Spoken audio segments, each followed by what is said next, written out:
Les politiques économiques internationales. Les échanges économiques d'un pays avec l'extérieur sont soumis à une politique économique internationale adoptée par l'État qui détermine l'intensité des courants commerciaux, des échanges commerciaux, la qualité, les quantités, etc. Ces politiques économiques internationales peuvent aller du protectionnisme le plus strict au libre-échange le plus large.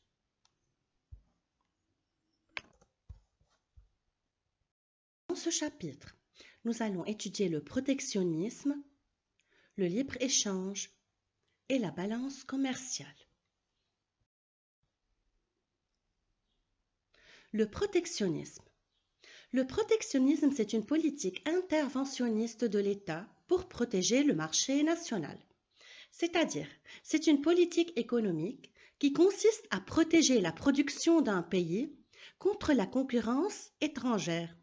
Cela se fait en limitant ou en interdisant l'entrée de certains produits étrangers, c'est-à-dire des importations.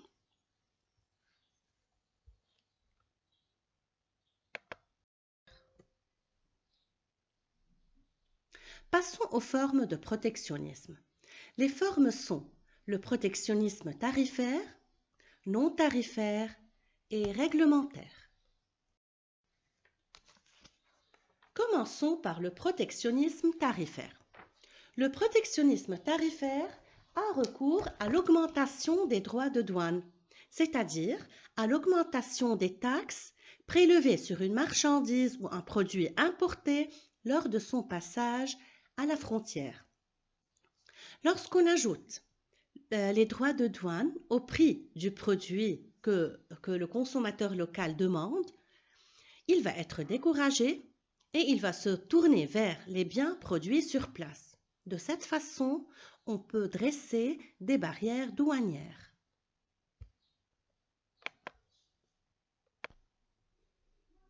Deuxième forme, le protectionnisme non tarifaire.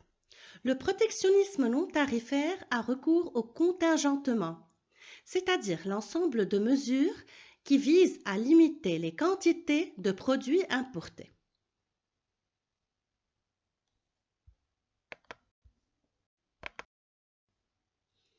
Troisième et dernière forme, c'est le protectionnisme réglementaire.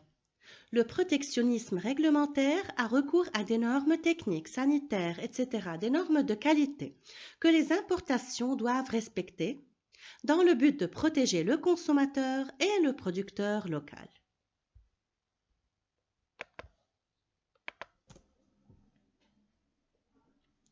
Passons à la politique économique suivante, le libre-échange.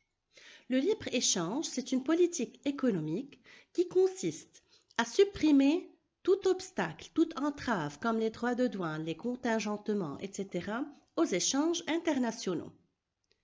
Lorsqu'on adopte le libre-échange, on assiste à une libre circulation des capitaux, une libre circulation des marchandises entre les pays.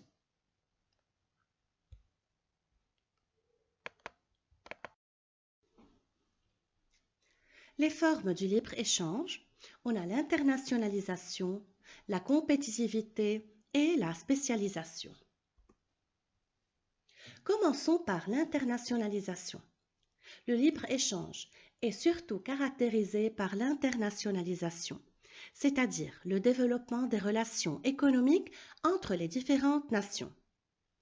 Cela se fait à travers les grandes entreprises qui ne se contentent plus seulement d'exporter leurs produits, mais elles vont jusqu'à implanter des filiales partout dans le monde et deviennent alors des firmes multinationales. C'est-à-dire, ces entreprises préfèrent dépasser les frontières d'un seul pays et implanter des filiales un peu partout dans le monde et deviennent alors multinationales. Lorsque je dis multinationales, ça marque le caractère mondial des entreprises.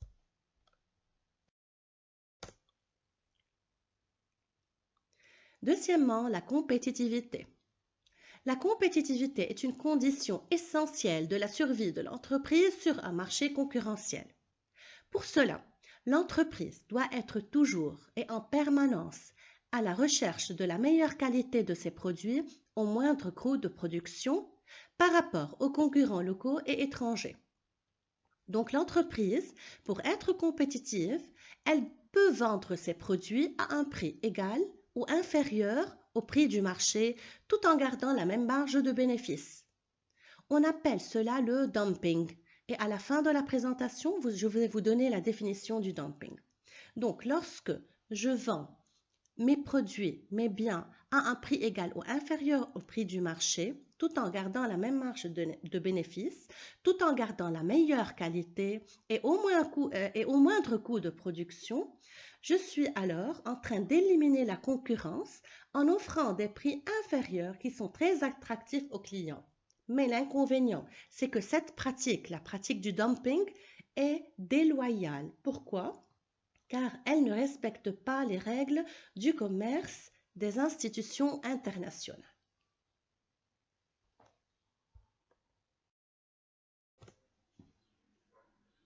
Dernière forme, c'est la spécialisation. La spécialisation, c'est la répartition des activités de production entre les différents pays du monde, et cela selon la disponibilité des facteurs de production. C'est-à-dire, la spécialisation sert à diviser le travail à l'échelle planétaire, au niveau de toute la planète. On appelle ça division internationale du travail.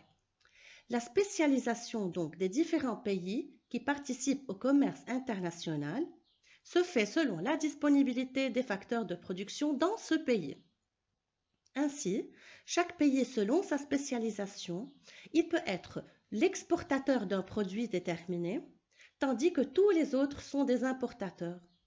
Et inversement, il peut être lui parmi les importateurs d'un autre produit et un autre pays sera l'exportateur.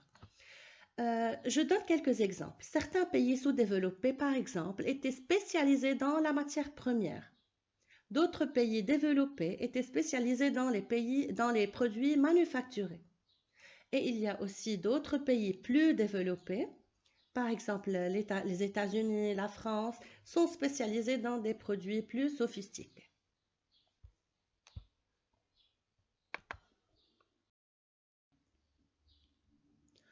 Le dumping consiste à exporter à un prix inférieur que celui appliqué sur le marché national. Son but, comme on vient de dire, est de conquérir, par exemple, un nouveau marché ou écouler une certaine production. Cette pratique est considérée déloyale, on l'appelle concurrence déloyale car elle ne respecte pas les règles du commerce des institutions internationales. On passe à la balance commerciale. La balance commerciale, c'est la balance qui enregistre les exportations et les importations de biens matériels.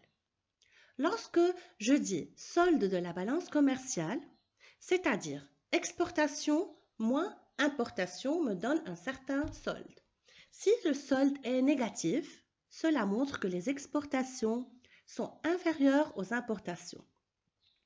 On dit alors que la balance commerciale est déficitaire.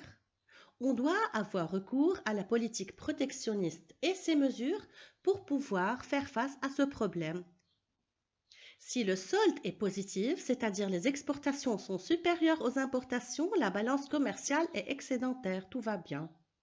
Si le solde est nul, X égale à M, on dit alors qu'il y a équilibre dans la balance commerciale.